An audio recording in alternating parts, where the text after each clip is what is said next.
Bueno, buenos días. El día de hoy es nuestro tercer día de congreso, el primer congreso internacional de neurología y oftalmología. Muchísimas gracias pues, por todos los que están aquí. Como dije, posteriormente se acabe la conferencia, va a ser subida al canal de YouTube donde podrán verla nuevamente. El día de hoy tenemos como invitado al doctor César Atencia Niño. Él nos va a hablar sobre retinoblastoma el día de hoy. El doctor César es médico oftalmólogo de la Universidad del Sinú en Cartagena, es especialista en retina y vitrio de la Unidad Láser del Atlántico y realizó un observership Oviedo en España y Buenos Aires. Entonces, doctor, ya le voy a dejar el hospedador a usted para que pueda compartir.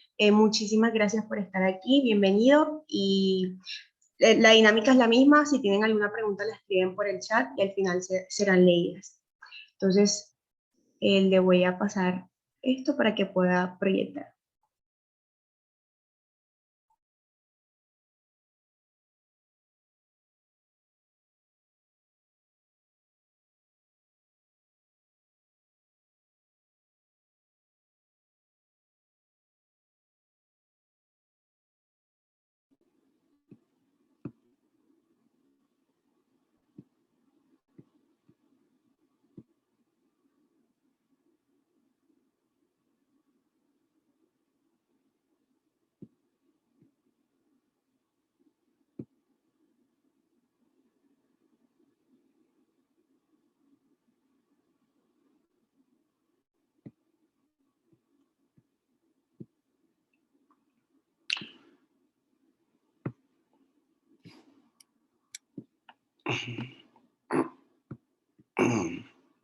Bueno, muy buenos días.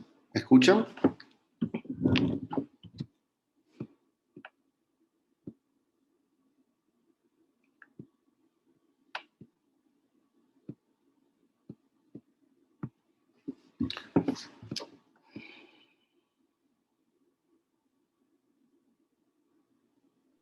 Sí, Doc, sí se escucha. Perfecto.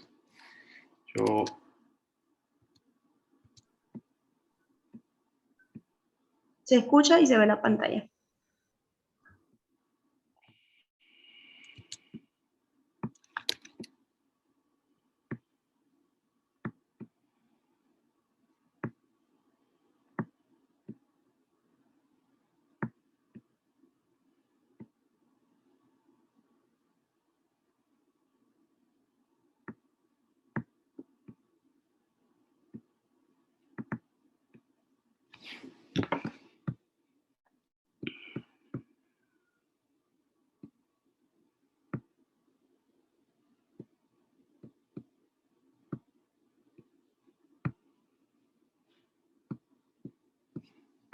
Perfecto.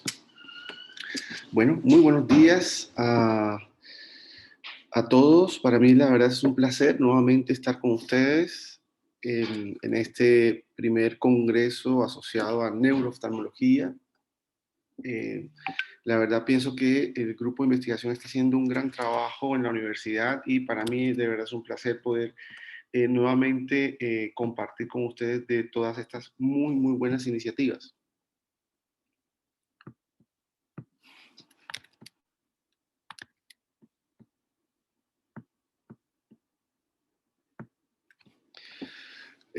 Hoy vamos a tratar de un tema, la verdad, un poco infrecuente.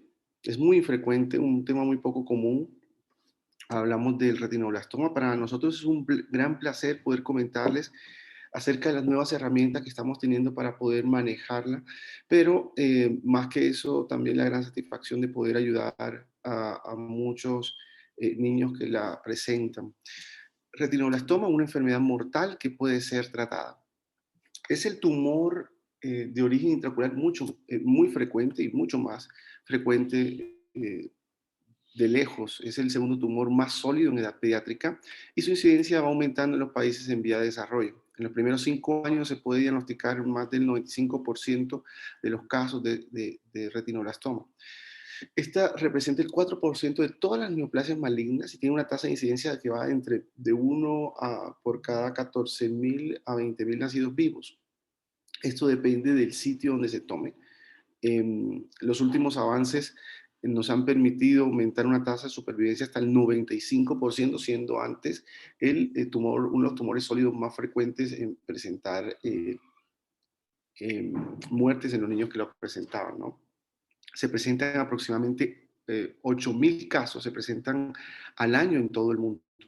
Este es un mapa el cual nos representa básicamente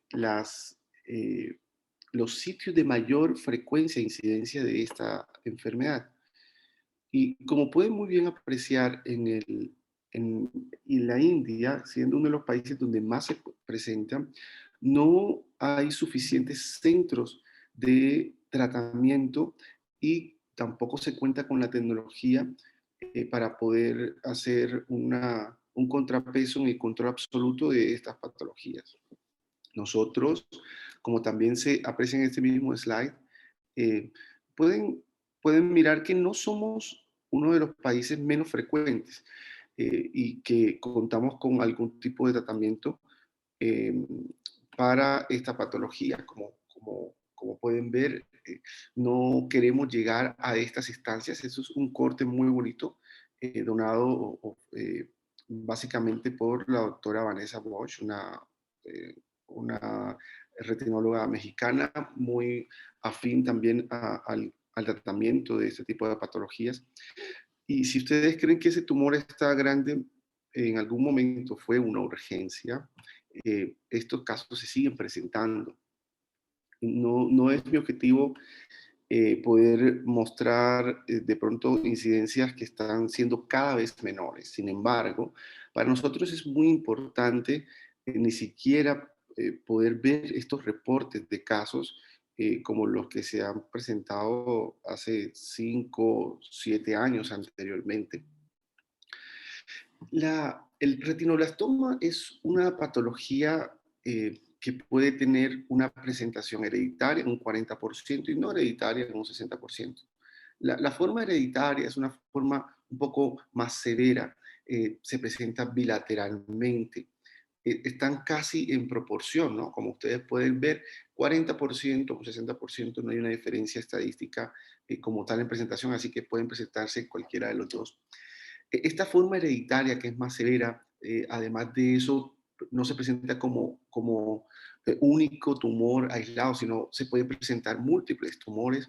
Se inicia siempre un poquito menos de la media, en promedio ya en meses estamos teniendo presentaciones porque se presentan más temprano, ya de que su forma de transmisión es una mutación germinal, lo cual conlleva a, a que se pueda presentar efectivamente de forma más temprana. Hay un alto riesgo en familiares, por lo que se tiene que hacer un estudio complementario en todos y cada uno de los miembros de la familia, sobre todo primeros grados de consanguinidad.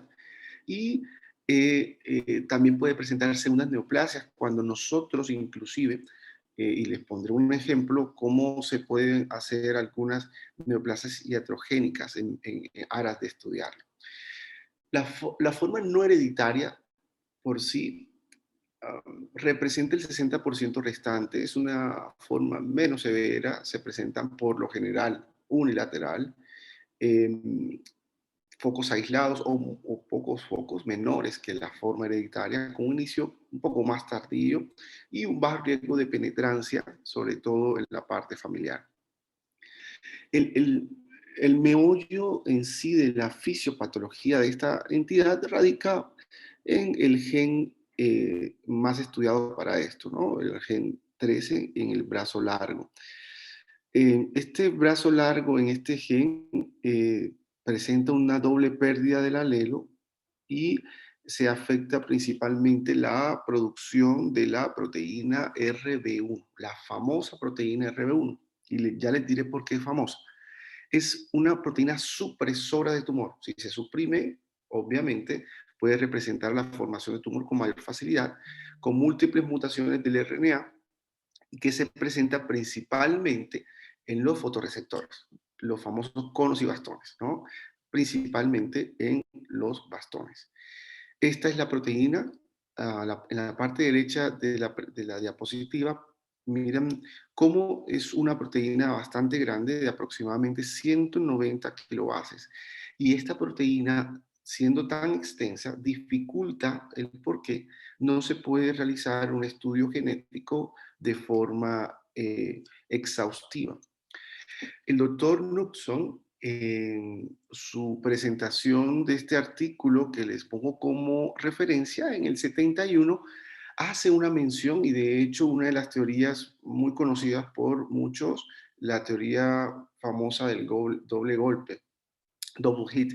Y esto lo que hace eh, básicamente es explicar con base al retinoblastoma y parte de allí se explican muchas otras patologías. En este caso, el retinoblastoma hasta el 2013 se pensaba que era causa principalmente de este doble golpe, ¿no? Donde una forma que era la hereditaria, como les explicaba, ya nacía con una mutación y el ambiente generaba una segunda mutación. Y es básicamente lo que sucede con las hereditarias. Este tipo de presentación es mucho más exquisita, donde nosotros podemos ver las famosas rosetas de Winston Steiner y eh, la otra forma de presentación es aquella donde el retinoblastoma, donde esta mutación no se ha presentado y se presenta dos veces por el ambiente, generando una manifestación también no tan frecuentemente manifiesta con las rosetas típicas y muy clásicas que conocemos de la patología. Pero miren que la columna de la derecha de este esquema nos presenta una tercera vía. Esta tercera vía nace a partir de un estudio presentado en el 2013, donde una mutación de la proteína MICN genera explica hoy por hoy el 1,45% de todos los casos.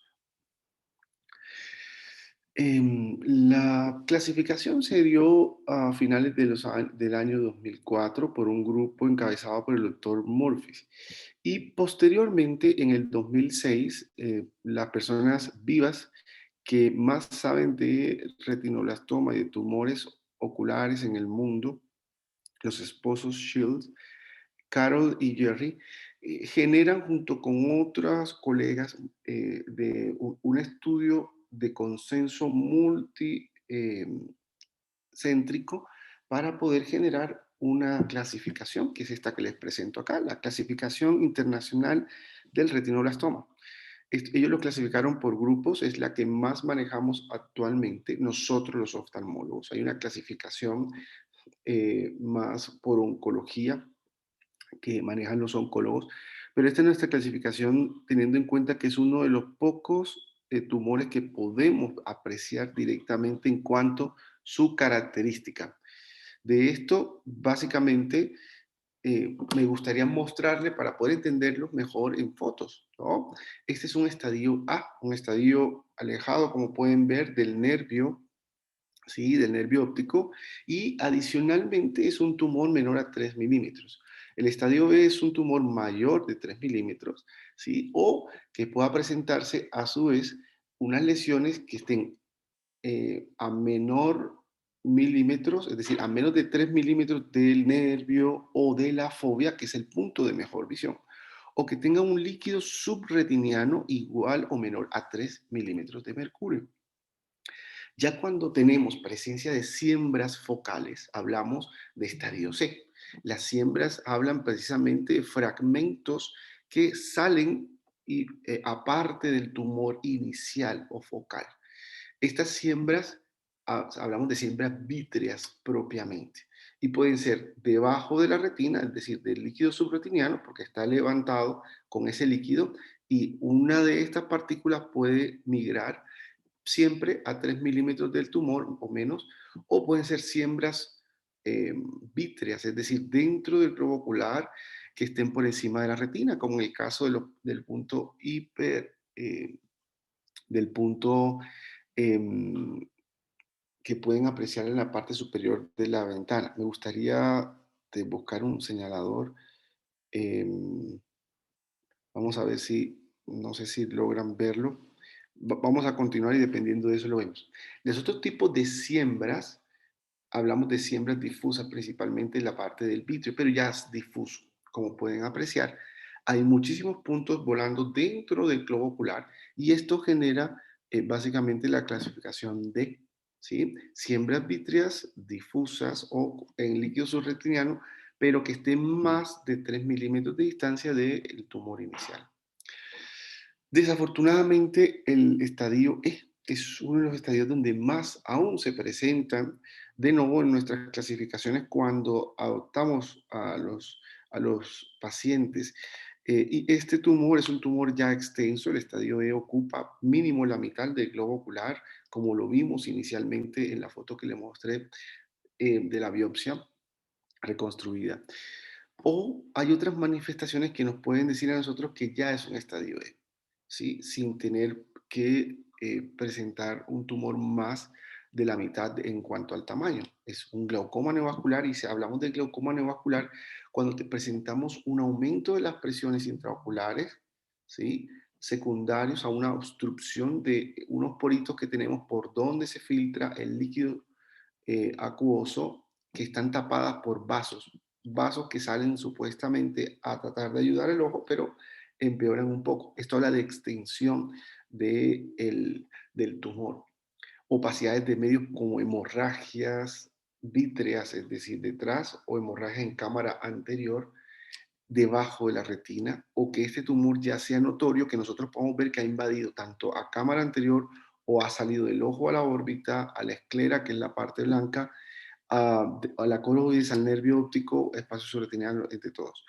Si estoy siendo un poco básico, por favor me avisan para poder dejar de explicar algunas cosas que de pronto puedan eh, ya tener conocimiento. Tengo entendido que la doctora Sergina es excelente, una colega excelente, del cual tengo muy buenas referencias, y sé que es quien les da a ustedes la cátedra de oftalmología, así que sé que tienen que tener muy buenas bases.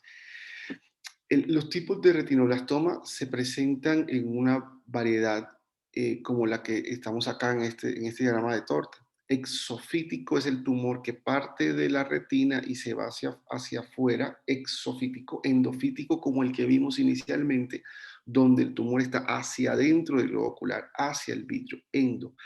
Difuso es un tumor que vamos a ver porque hay que hacer una mención especial, es poco común, pero es un problema, un reto, la verdad, diagnosticarlo y aún así, aún más manejarlo. Quístico, cuando se involuciona y se encapsula, y mixto, la gran mayoría, el más del 50% de los pacientes tienen presentación mixta, por lo general exofítico y endofítico en el mismo paciente. Esta es la mención que les quería hacer acerca del difuso. Eh, lo que ven blanco realmente em, es el tumor que no tiene una base sólida.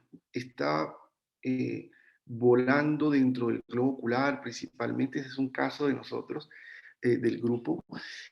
Y le quería mostrar directamente esto porque este tumor difuso es un tumor de difícil diagnóstico, es un reto diagnóstico, pero adicionalmente se presenta en menos del, del 3% de los pacientes que tienen retinoblastoma. Así que se podrán imaginar básicamente, y ya tuvimos uno de ellos.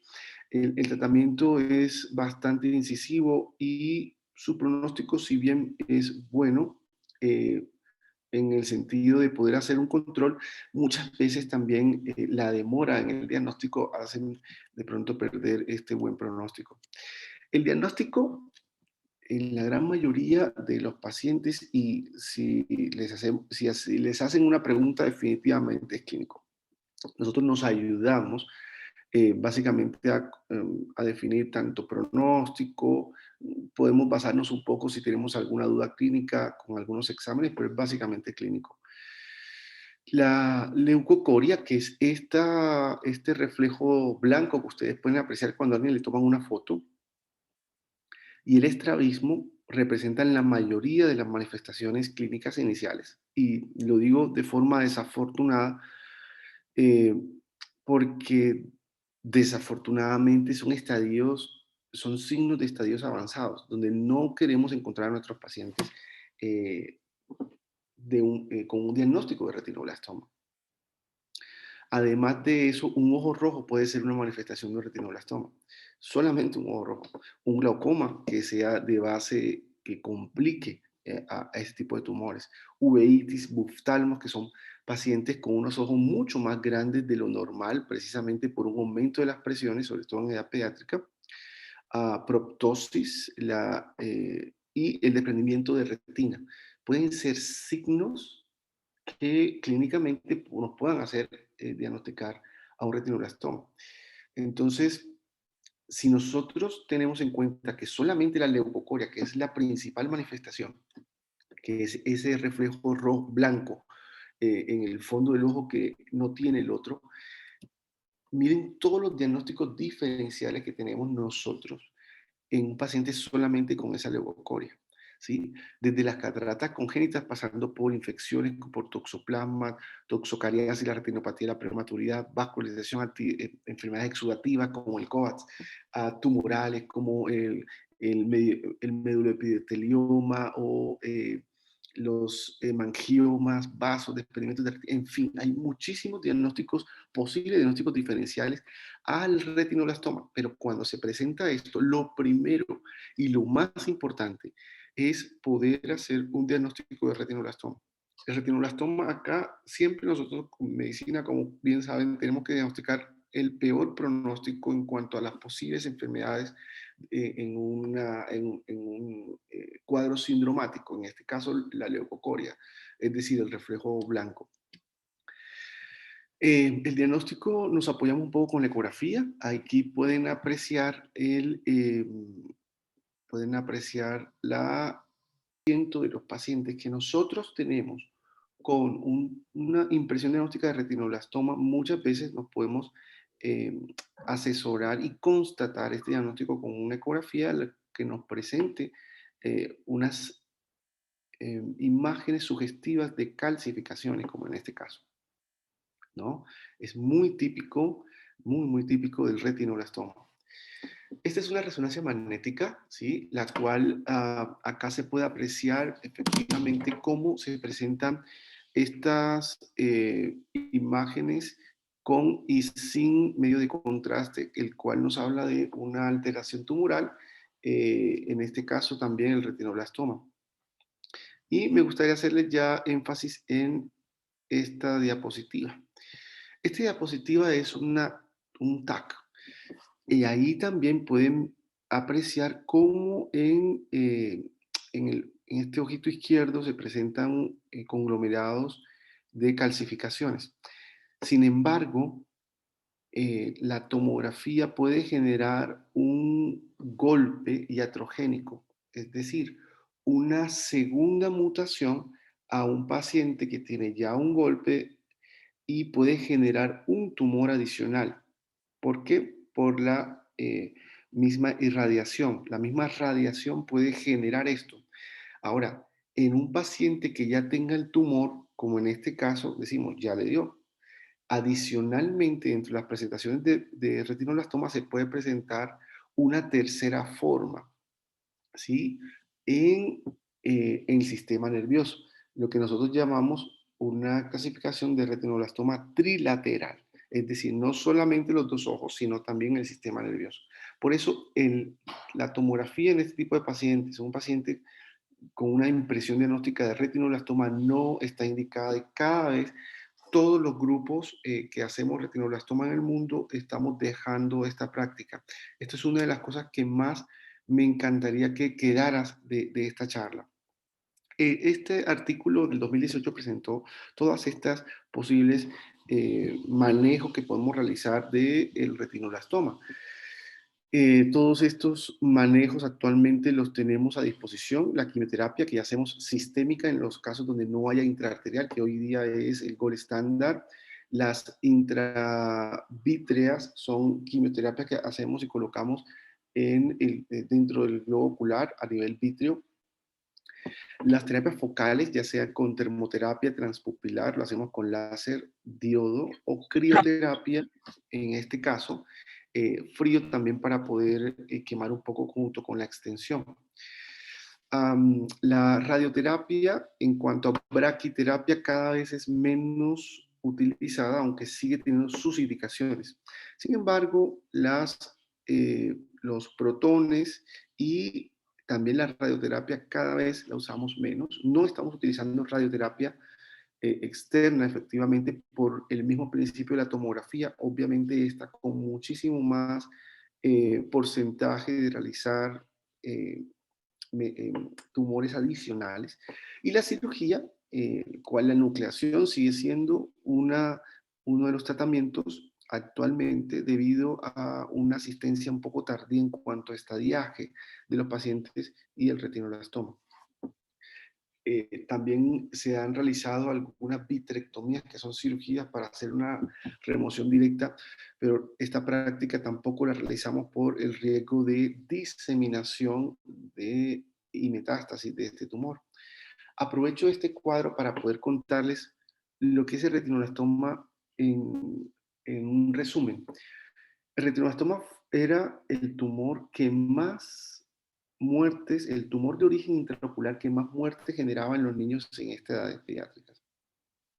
Luego, cuando se comenzó a hacer la enucleación, es decir, sacar los ojos para poder eliminar la causa inicial, pasó a ser el tumor de origen intraocular que más enucleados y bebés y niños sin ojitos dejaba. Y actualmente con la quimioterapia intraarterial hiperselectiva, de la cual les mencionaré, es el gold estándar y nos ha permitido no solamente que los pacientes no mueran, ni mantener el globo ocular, sino que adicionalmente estamos tratando inclusive de poder hacer un manejo definitivo del tumor y tratando de buscar la manera de preservar también agudeza visual. En eso estamos encaminados actualmente con las nuevas terapias. Múltiples tratamientos al mismo tiempo, para un mismo tumor, son requeridos en la mayoría de estos manejos. La quimioterapia sistémica y la enucleación habían sido tradicionalmente el manejo que les comentaba básicamente del retinoblastoma. Sin embargo, la introducción de una quimioterapia intraarterial hiperselectiva, a la que hoy día se conoce por el doctor Abramson, está siendo el gold estándar en cada uno de los centros. Estos son algunos de los estudios de muchos más, los cuales que se presentan actualmente en las bases de datos estandarizadas que muestran muy, muy buenos resultados de este tipo de tratamientos en retinoblastomas. Por eso nosotros queríamos acá en esta charla poder también describir el manejo que hacemos aquí, bueno, en Cartagena. Actualmente no me encuentro en la ciudad. eh, eh, el protocolo que hacemos de manejo de esta patología en la ciudad de Cartagena. Hemos tenido datos desde 2017 hasta hoy. Sin embargo, esta actualización está hasta el 2020, mediados de año. Ahora estamos pronto a seguir actualizando estos datos. Hasta ahora hemos hecho manejo de 19 pacientes y hemos realizado 92 sesiones de quimioterapias intraarteriales. Aprovecho para comentarles que este tipo de manejo en consenso nos tiene muy contentos por ser un grupo multidisciplinario y por tener esta tecnología que solamente se encuentra en 3 centros en Colombia y en la costa norte colombiana. Pues gozamos y los pacientes también del beneficio de contar con esta tecnología. La distribución de los géneros es homogénea.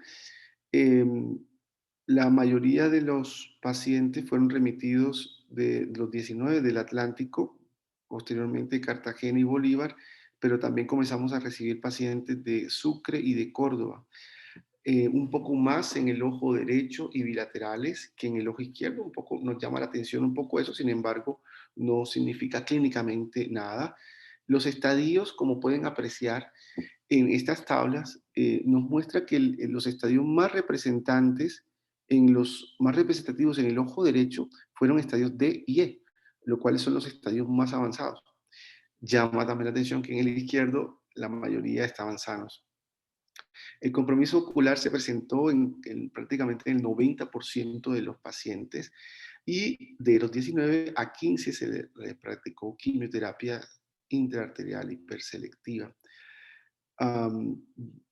Una tercera parte de los pacientes presentaron algún tipo de complicación, de los cuales 2 eventos cardiorrespiratorios por parte del sondeaje, sobre todo en el momento en que se coloca la sonda en el ostium de la arteria oftálmica, generan un reflejo que ya les mostraremos, ¿no? Eh, en cuanto a la supervivencia, 16% de todos los pacientes fallecieron, desafortunadamente. No fueron causas, fueron causas un poco ajenas al mismo manejo, ya les contaré. El tumor se ha controlado en un 68% y tenemos tratamiento en un 16% aún de los pacientes. Esta es, esta es la condición y la conducta que actualmente estamos presentando en cuanto al tiempo de ventana diagnóstico-tratamiento. Es decir, una vez nosotros tomemos el paciente y lo diagnosticamos, este es el tiempo que está demorando entre el diagnóstico y hacerle la primera quimioterapia intraarterial. Como pueden ver, esta tendencia cada vez es a menores días, ¿sí? Actualmente, como ven en los últimos pacientes, los últimos 5 o 6 pacientes, estamos teniendo ventanas de 13, 4 días, que es la media actualmente alrededor de 5.5. Sin embargo, el promedio que tenemos general, metiendo a estos números de días muy altos, que nos sacan un poco del promedio, está en 7.8 días. Estos 3 pacientes con barras más altas, 37, 47 y 184, fueron principalmente los pacientes que murieron desafortunadamente por causas administrativas y otros por causas religiosas, que no se pudo realizar como tal tratamiento adecuado. El protocolo multidisciplinario que utilizamos en la ciudad de Cartagena es este, un protocolo con todos estos especialistas a cargo, desde hematólogo, oncólogo, pediatra hasta protesista, y ya les diré por qué también es de suma importancia la protesista. Todos tenemos, como pueden apreciar allí, una función muy establecida y muy importante en esto.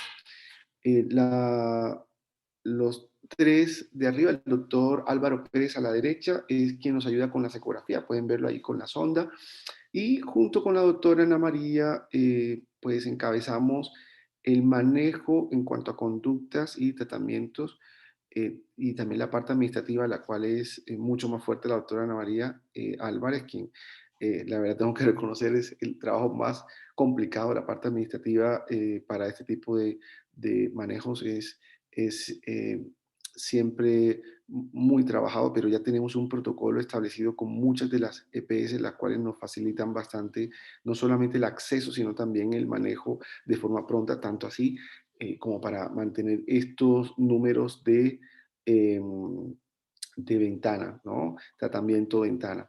Entonces, adicionalmente, también el cuadro de abajo se presentan todos el cuadro de neurointervencionistas, ¿no? La parte de anestesiólogos, auxiliares y quienes realizan las quimioterapias intraarteriales. El protocolo establecido básicamente por el grupo también de la clínica Blas de Leso, que es donde hacemos la integración junto con los oncólogos, hematoncólogos, oncólogos pediatras y patólogos inclusive, se hace un protocolo de retinoblastoma de esta manera. Todos realizamos resonancia cerebral simple y contrastada, además de órbitas comparativas de igual manera.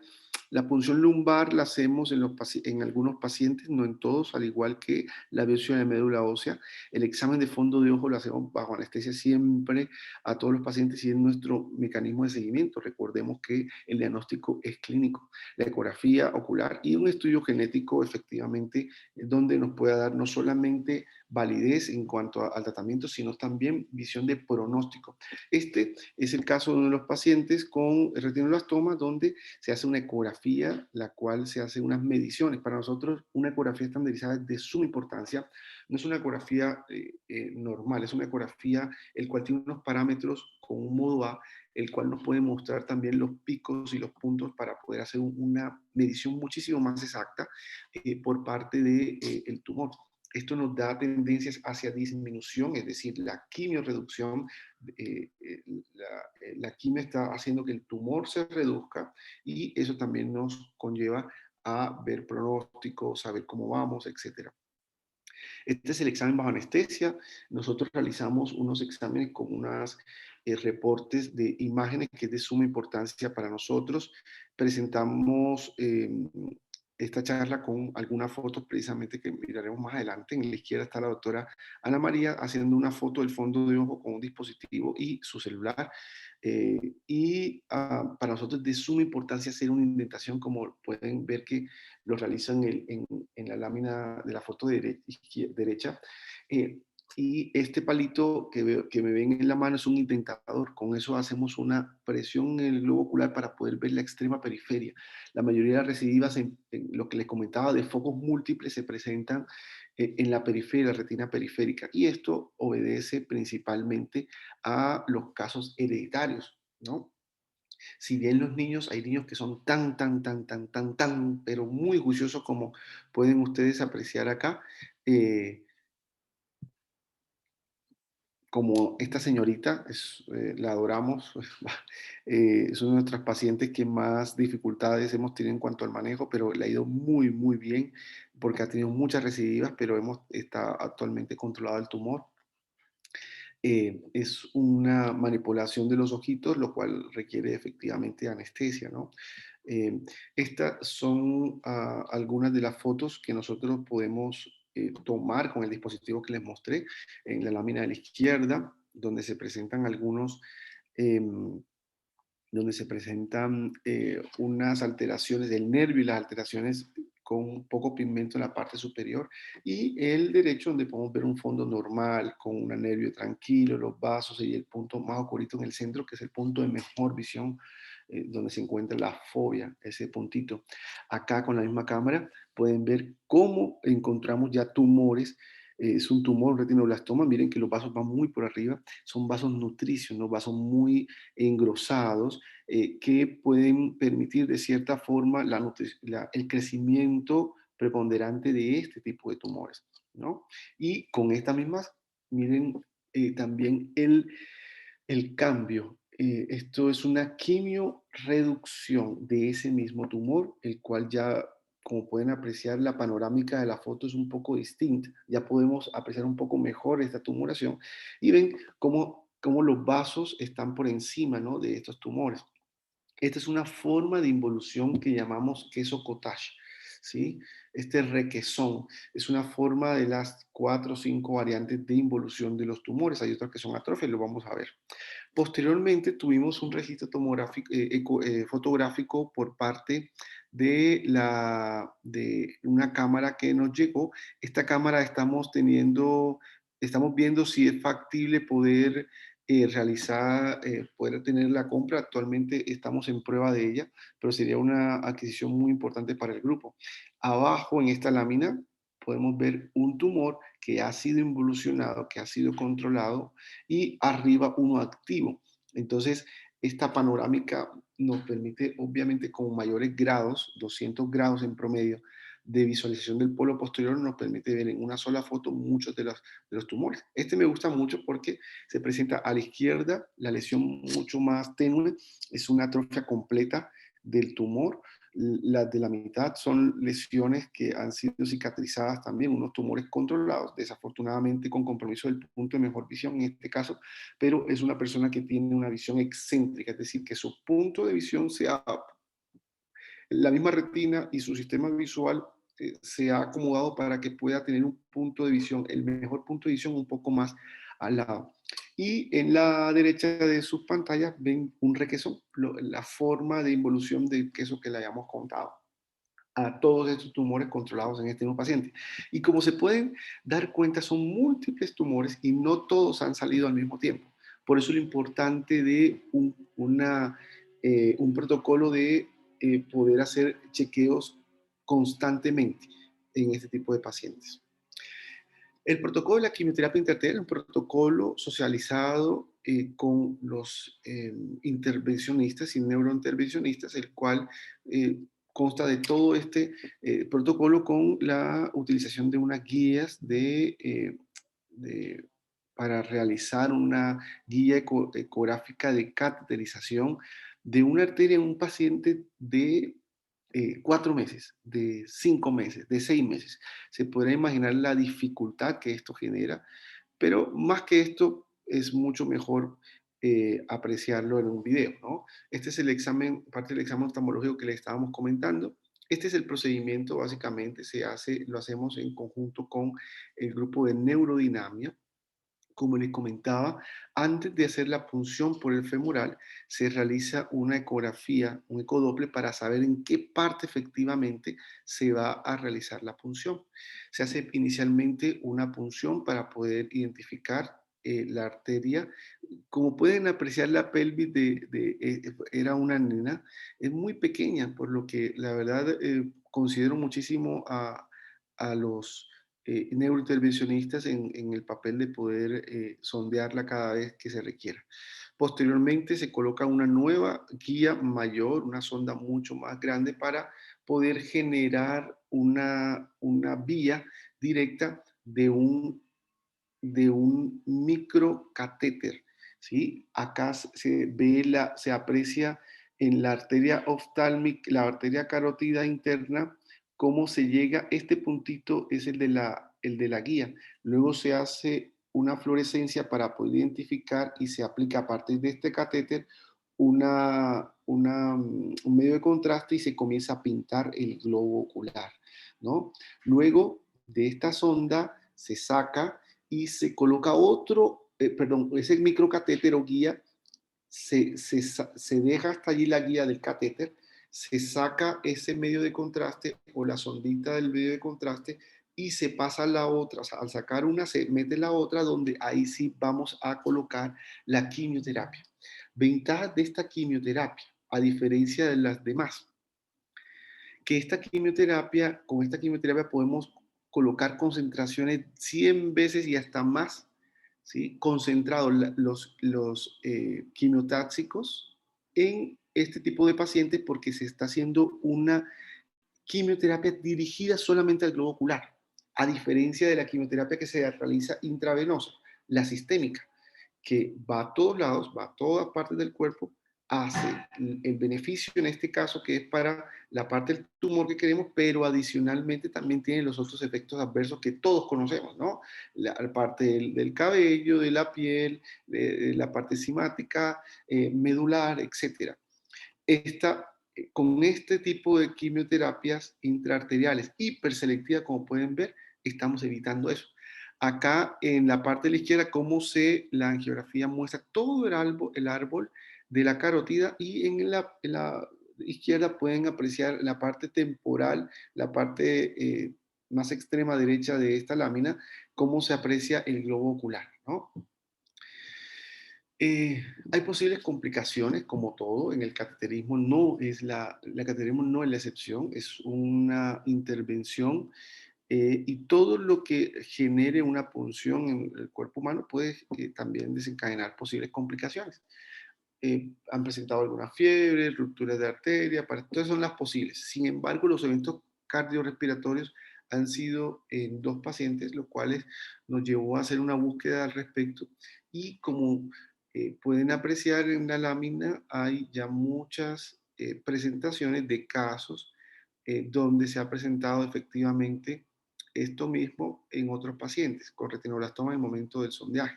Se cree que hay un reflejo vagal en el momento en que se sondea justo la oftálmica, que es donde le mostraba allí, justo donde se comienza a pintar la oftálmica, que nos muestra un poquito el ojo.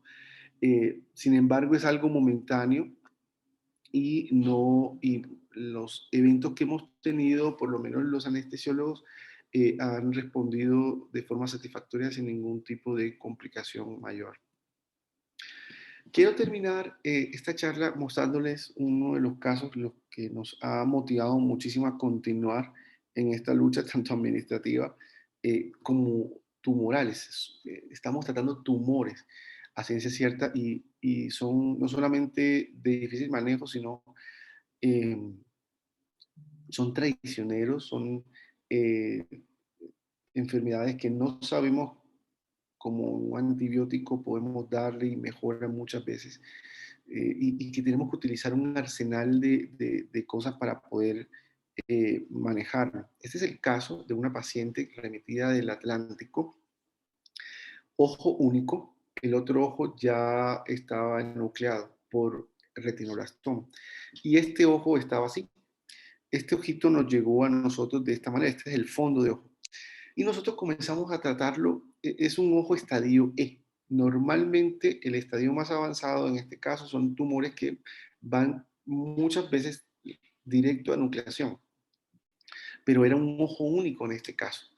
Entonces pueden apreciar en las láminas cómo se presentaba sangre intraocular, sedimentada, también en el ojo derecho ya se apreciaba algo de tumor con algo de los vasos superiores. Comenzamos a tratarlo, a darle terapia, quimioterapia intraarterial, hicimos quimioterapias intravítreas, hacíamos consolidación del punto con crioterapia, es decir, le hacíamos frío.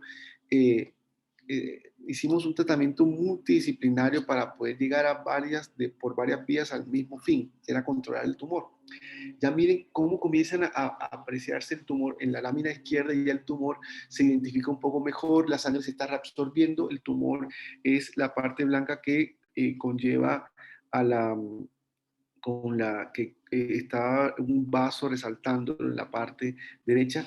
En la lámina de la derecha ya se puede apreciar en la periferia algo de retina oscura, pero las lesiones en el centro. Luego, después de un mes, después de 6 meses tratando de luchar este ojo, ya comenzamos a ver la retina periférica mucho mejor, que en la lámina izquierda se puede apreciar abajo, todavía el sangrado en reabsorción. En la lámina derecha ya pueden apreciar las atrofias corretinianas con las pigmentaciones y algo de sangre todavía. Y acá miren cómo logramos ya ver el fondo de ojo. En este momento nos llegó el equipo que les comentaba, ¿sí? Y se puede apreciar la gran lesión que tenía en la parte inferior, con toda la atrofia que además generamos también con la crio, ¿sí? La crio es frío que mata el tumor con unas indicaciones establecidas, es decir, no, debe tener un grosor máximo de tal, unos diámetros máximos de tal, etc. Pero en este caso, el crío no solamente no sabíamos dónde colocarlo, obviamente no sabíamos exactamente el sitio, pero sí sabíamos que el tumor estaba en la parte inferior y abarcaba mucho. Entonces, toda esta área amarilla, sí, pálida, blanca, esa atrofia del EPR, es decir, el tumor se lesionó, se dañó, se estaba controlando, pero alrededor también la parte blanca, la parte del EPR y la retina alrededor también, obviamente le llegó el frío, por lo que también tiene las alteraciones, pero estamos salvando el punto de mejor visión, como pueden apreciar en la parte superior. Esta era la nena que nos llegó, esta señorita, obviamente con todas las comorbilidades y los eventos adversos que pueda presentar una quimioterapia intravenosa, es decir, llegó realizándole muchas quimioterapias intravenosas. Estas quimioterapias intravenosas generan eventos como ya les hablábamos del cabello, de la médula, etcétera. Y después que nosotros realizamos las quimioterapias, pudimos ya tomarle esta foto. Imagínense la sorpresa y la diferencia, no solamente para ella, sino para su familia. Les hablaba que hasta el protesista, el que hace las prótesis, es de suma importancia en el grupo. Y sé que no logran saber muy bien cuál de los dos ojos es el que realmente tiene, ¿cierto? Entonces, es una paciente que su ojo derecho es el ojo tratado y el ojo izquierdo es una prótesis. ¿Ven? Una prótesis muy bien realizada, con una prótesis que de verdad parece un ojo de ella. Por eso les comentaba que la rehabilitación, todo el grupo es de suma importancia para los mismos fines. Y bueno, nada, quería agradecerles muchísimo por la atención. Espero que no los haya aburrido mucho en cuanto a este tema que nos apasiona y que la verdad nos ha ayudado muchísimo a seguir ayudando a los niños que más lo necesitan. Y abrimos ahora el tiempo para las preguntas y las dudas que Así. puedan tener. No, muchísimas gracias a usted pues, por traer nuestro tema porque realmente, como usted dice, o sea, no es algo que nosotros veríamos así, por ejemplo, en el pregrado o incluso después. Entonces, más bien gracias a usted y siempre a mí, usted sabe que lo que a mí me encanta de sus ponencias es que usted pues trae todas estas imágenes y es muchísimo mejor para nosotros aprender. Entonces, vamos a ver si hay alguna pregunta. Mm,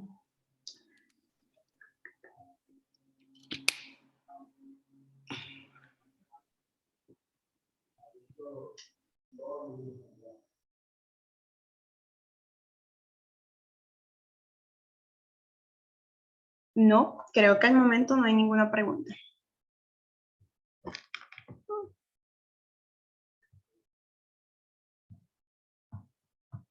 Sí, no hay ninguna pregunta. Creo que todo quedó súper claro con las imágenes.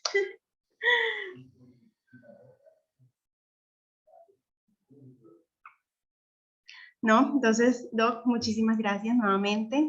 Sabe que pues acá en la asociación, cuando usted pueda, lo invitamos. Más bien un placer para nosotros contar con usted. Y, y gracias a los asistentes. La próxima, Michelle, sí, quería comentarles para información de todos. Allí en Cartagena, bueno, acá surge una pregunta que dice, la doctora Rosenda pregunta, ¿qué recomendación le daría a los optometristas para para un pronto envío, ¿sí? De los especialistas, con los especialistas? En este caso, yo les comentaría eso. Y es básicamente una información para todos. Me parece muy importante esa pregunta, Rosenda. Y termino con lo que le iba a decir porque va muy, muy de la mano. El, em, Cualquier tipo de leucocoria, es decir, siendo este uno de los signos un poquito más avanzados, pero todavía aún con leucocoria y no enviamos a los pacientes. Cualquier leucocoria que ustedes pueden apreciar en los reflejos, simplemente viendo un álbum de fotos o que les impresionó y definitivamente se constata de que hay un reflejo opaco en uno de los dos ojos, es mandatorio descartar un retinoblastoma. Solo eso, solo eso. Y yo me comienzo a imaginar cuántas veces yo he visto esto en las fotos. Entonces, es muy bueno que podamos eh, tener esto muy a la mano para poder hacer las remisiones inmediatas.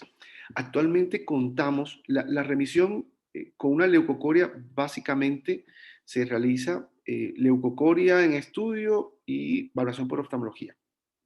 Yo les voy a dejar, bueno, al final les voy a colocar por esta vía también la información donde nos puedan remitir a mi consultorio, básicamente, o sin ningún problema por la vía de la EPS. Pero a eso le quería hacer una anotación adicional. Nosotros estamos direccionando al grupo inicialmente que nos llegue todo a un mismo común que es en la clínica Blateleso. En el sexto piso está la unidad de oncología, hemato-oncología, oncología pediátrica principalmente. Muchas veces hay colegas oftalmólogos o optómetras que me han llamado desde otras ciudades, sin ser lejos, por lo que les digo que está comenzando ya a extenderse la información al respecto de esto, con una impresión diagnóstica que quieren que descartemos. Inicialmente muchos, los que puedan, siempre lo mandan a mi consultorio, pero si ya hay un oftalmólogo que efectivamente ya tenga una certeza mayor del posible diagnóstico, muy posible diagnóstico, eh, lo que hacemos es que inclusive ya hemos llamado y coordinado todo para que cuando el paciente venga de otra ciudad, los estemos ya esperando en el sexto piso, ya sepan de su nombre, nos mandan todos los datos antes por teléfono y vamos adelantando esa parte. Precisamente por eso estamos acortando mucho la ventana de diagnóstico-tratamiento, porque esto es tumor, esto es un cáncer y tenemos que hacerlo muchas veces, la mayoría de veces nos llega un poco tarde, pero ese tarde es unos días que puede ser la diferencia entre poder manejarlo todavía intraocularmente o tener que sacar el ojo, desafortunadamente, ¿no? Entonces, todas estas cosas hay que tenerlas en cuenta, ¿sí? ¿Recomendaría el tamiz oftalmológico para detectar retinoblastoma? Bueno, en los países, en muchos países, antes de que un paciente recién nacido salga de la clínica de su estancia hospitalaria, ya estén UCI, neonatos o no, es por protocolo de cada una de las clínicas que un oftalmólogo idealmente, o un oftalmopediatra o un retinólogo haga el fondo de ojo, ¿sí? Si no es así, es protocolario que un paciente que recién nazca, dentro del primer mes, después de que se le haya hecho los cuidados, que ha ido al pediatra inicialmente, se haga dentro de ese primer mes un fondo de ojo, protocolariamente a todos los pacientes que nazcan en ese primer mes de vida. Es de suma importancia, ¿sí? Con eso se aminora muchísimo, por eso esto está mucho más en países desarrollados. Colombia está entrando en esto, efectivamente, con la patología que se llama retinopatía del prematuro, que también manejamos los oftalmopediatras y nosotros los retinólogos, principalmente hacemos los fondos de ojo en pacientes que son prematuros, que nacen de 34 semanas hacia abajo, ¿sí? Normalmente hay algunos otros que inclusive antes de las 37 semanas de nacidos también los vemos porque tienen algunos otros factores de riesgo, ¿no? Como bajo peso al nacer o restricción del crecimiento intrauterino, una necesidad de oxigenación bastante importante o antecedentes también infecciosos, etc. Hay otros factores de riesgo que hacen que también los veamos, aunque hayan nacido entre 37, 34 y 37. Pero sí a todos definitivamente, sí o sí, a menores de 34 semanas. Acá hay otra pregunta. ¿Tiene dentro de su grupo de trabajo a compañeros optometristas o su grupo solo incluye oftalmólogos? Bueno, los optómetras son de suma importancia, en particular para mí como retinólogo, no solamente para hacer un seguimiento a las patologías que nosotros manejamos, siempre necesitamos un optómetra. De hecho, me remiten muchísimo optómetras a mi consultorio particular, a mi consulta privada. Sin embargo, sí hay siempre un seguimiento con optometría. La doctora Ana María Álvarez es oftalmopediatra y ella tiene una optómetra que es la que nos ha ayudado y la que eh, nos ayuda en la rehabilitación ocular de todos este tipo de pacientes. Entonces, es básicamente eso, pero si se quieren sumar al grupo, claro que sí, con muchísimo gusto, estamos muy prestos a esto. La idea básicamente es que se pueda seguir conociendo todo este tipo de manejos de retinoblastoma y nuestro protocolo en Cartagena, que si bien es nuevo del 2017 para acá, pues es una bendición poder contar con esta tecnología para el bien de los pacientes, ¿no? En términos generales. Lo que sí les quiero decir es que cada vez tenemos más protocolizado esto, haciendo de que cualquier duda que se tenga podamos canalizarlo por el protocolo y que lo cubre la EPS. Eso es lo que estamos tratando de hacer, porque son obviamente manejos muy complejos y también costosos por parte de los particulares. Así que estamos haciendo todo esto por las EPS para un manejo tanto pronto como también teniendo las mejores opciones de tratamiento.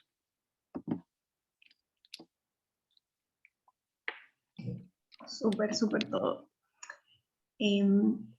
Ahora sí, ya no hay más preguntas. Les voy a dejar mi número telefónico de mi particular porque entiendo que estamos con todos los colegas. Básicamente, así que los que necesiten alguna duda, con muchísimo gusto. Acá está. Ese es mi número privado. Obviamente sé que estoy tratando con colegas, por eso se los extiendo y quedamos muy abiertos a cualquier duda, cualquier remisión, lo que necesiten con muchísimo gusto. Perfecto, muchísimas gracias, Doc. Excelente todo. Gracias. Bueno, me alegra mucho su iniciativa y de verdad que estamos prestos a seguir colaborando en lo que podamos con la universidad. ¿Vale? ¿No? Que tengan un feliz día Gracias, igualmente. y gracias a la atención Feliz día a de todos. todos. Chao. Felicidades. Gracias, Doc.